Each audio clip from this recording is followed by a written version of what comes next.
बँकेच्या 20 कोटीच्या चेकवर अधिकार नसताना सही केली आहे आणि ते प्रूव्ह झालाय, म्हणून असं पत्र काढावं लागलं, म्हणून हे पत्र आलंय। कोणी एखादा प्रश्न उचलत असताना तो उचलू नये म्हणून धमकी येणं विशेष अधिकाराचाही भंग आहे आणि या सभागृहाच्या अधिकारावर तो अधिक्षेप आहे, त्याची गांभीर्याने दखल घ्या। माननीय अध्यक्ष महोदय, फार ज्येष्ठ सदस्य आहेत मान्य विजूभाऊ, एक पत्र आलं, मी पत्राची तारीख वाचतो।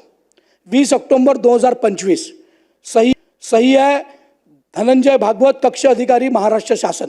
पत्र काय मी वाचतो, दोनच ओळीच आहे। श्री तुकाराम मुंडे भाप्रसे तत्कालीन महानगरपालिका आयुक्त नागपूर यांच्या मुख्य कार्यकारी अधिकारी स्मार्ट सिटी नागपूर या पदावरील नियुक्तीस शासनाची कार्योत्तर मान्यता देण्यात येत आहे, त्याकरिता अनुषंगाने कारवाई करावी, एवढं पत्र आहे।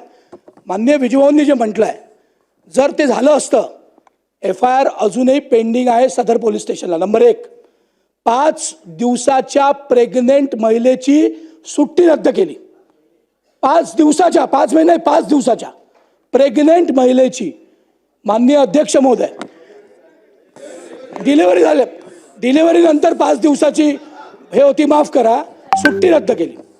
दुसऱ्या एका महिलेनी यांनी म्हटलं त्या नसतीवर सही नाही केली म्हणून त्यांना विचित्र शब्दाचा प्रयोग झाला, त्याची महिला आयोगाकडे तक्रार झाली।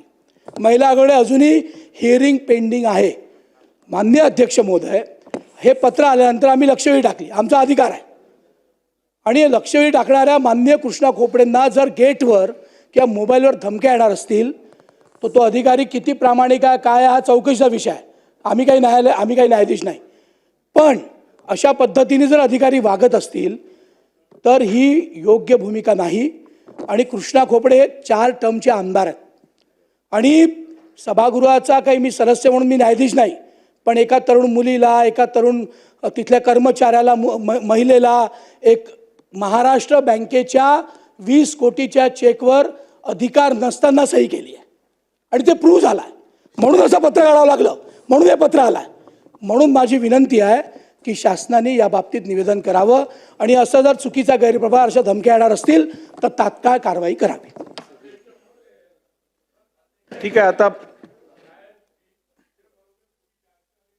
दिली नसेल आणि त्याच्यामुळे विजयभाऊंनी त्याचे जे काही तडफदारी या ठिकाणी केली आहे, सर तो प्रामाणिक अगर अधिकारी राहिला असा तर त्याचे 20 वर्षात 24 बदल्या झाल्याच नसत्या।